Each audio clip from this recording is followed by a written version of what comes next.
are making April's flower, the daisy. Hi, and welcome back to my craft room. My name is Kelsey. I also call myself Dinosaur Mama, and today we are making the daisy. So we are in my Flowers of the Year series, and we are on the 4th month, and that is April, which is the daisy. We've already covered January with the carnation, February with the violet, and March with the daffodil, and now we are on to the daisy. And again, this one is super easy to create. So let's jump over into Cricut Design Space or Silhouette Studio. I'm gonna show you both today, and then we'll get on assembly. All right, so this flower is super easy to set up. You might need to resize it down so that it says 11.5. That will make your daisy just under 2.5 inches wide. The only other thing is, and I will show you this later in the tutorial, is if you want to use 3 of the centers or 2 of the smaller centers, that will just make you have a bigger or smaller one. That's kind of like a personal preference, but you can just close one of them out over here and hide it if you only want to have 2 of those smaller ones and 2 of those bigger ones. Other than that, you're just going to send it to be made. I cut mine out on the medium cardstock setting, which is what I usually use, and you can always up your amount of projects right here in the project copies. Let's jump over to Silhouette Studio. So Silhouette Studio is going to be the same setup. For my pages, I like to go over here and just change it to 12 by 12. I ended up using a mat for this and not my electrostatic mat. And if you want to duplicate anything, I always do mine here, and then I just kind of do one of these, or you can always spread it out even more, right?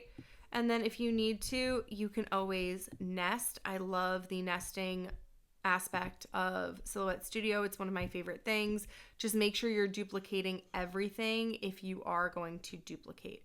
So I did the 4, and then all you're going to want to do is make sure you have everything picked.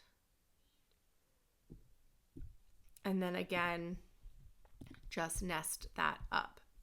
Now, the way that I like to send mine, so this is the 11.5, and then these are 2.5. I'm not sure why Cricut kind of changed the size there a little bit, but it all worked out just fine.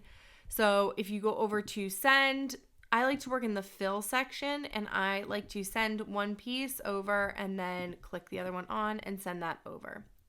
So it really depends on your material and everything. Always test your settings, especially with Silhouette. I will say that for these little lines for the center, you want it to go relatively slow. Sorry, it took me a minute to think about what I was saying. You want it to go relatively slow so that your paper's not bunching up. So just kind of test out your settings, maybe only test one at a time and see if you can get that perfect. I ended up doing like plain cardstock on 3, and then I lowered the force down and I upped the amount of passes, and I would probably even lower the force even more and probably lower the speed the next time just to prevent some of that ripping. All right, let's get started on assembly. So to start, I added on some detail lines using my bone tool. You can probably also use like a toothpick for this if you don't have a bone tool. I hate having you buy all these specialty tools for like one project. I mean, I use a bone tool a lot, so it is something that I do utilize, and they're only like $6, $7. So I do have to say this was one of my most used purchases, but I just use that little tip to draw on some detail lines, and you don't have to be precise about this. It's literally just to give it some character. You can even skip this if you feel like it's too much, but there are those little detail lines. They're by no means perfect. Now, the next thing that I started to do was really slightly curve these petals, and honestly, you could probably skip some of this. I did some where I only curved like half of them. I did some where I curved some back and left some straight and left some forward. I found that daisies are kind of flat. So that's, I don't know. I just feel like I didn't want to curve it too much. Like this one I put on flat and then curved around the flower, but the curving's definitely like optional, and you definitely don't want to do it over the top. And so here is my final flower with the curved petals.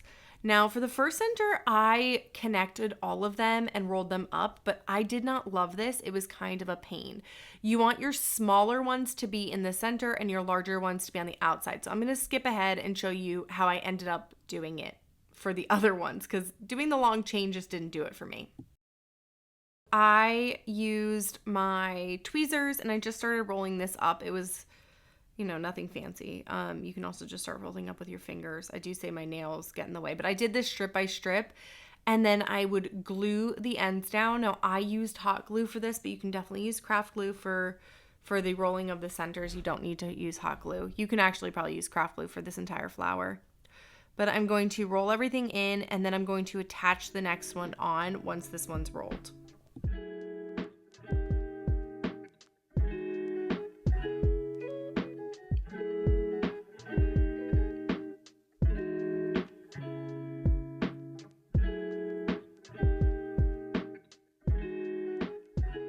And then I just continued to add on to the outside and added on all of those chains over and over again.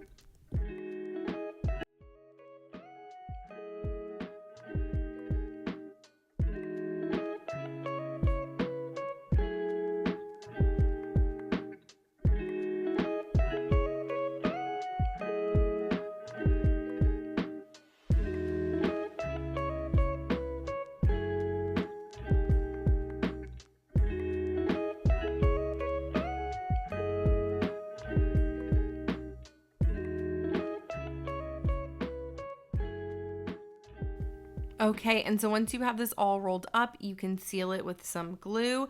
And now this one is the one that has 3 of the small bumped centers inside and 2 of the taller bump centers on the outside.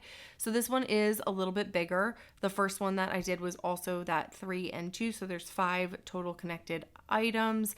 And the last daisy that I'm going to do is only going to be 2 and 2. So you can make that decision on which one you like better. I think I'm leaning towards the 2, but let me know in the comments what you think. I don't know. I just think that it looks better with the 2, but whatever works, whatever you prefer. I always like to give more options and I always like to leave creativity up to you. So let's go ahead and we're going to do the exact same thing for the last one. I'm going to speed through it and then we'll just look at the 2 different ones.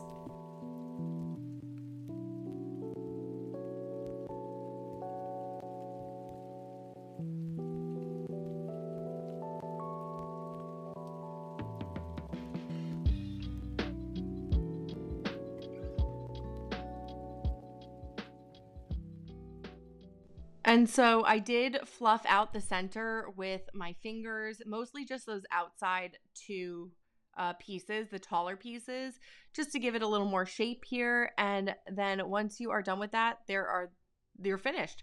So the one that I'm showing you right now on the right is going to be your 2 centers, and then the one on the left is the 3. So whichever one you prefer. Thank you for joining me as we made our paper daisies today. If you enjoyed this video, don't forget to give it a thumbs up. It helps me so much. Subscribe to my channel for new crafty videos every single week and share this with one of your friends who needs a daisy template. I will see you soon in my craft room and stay crafty.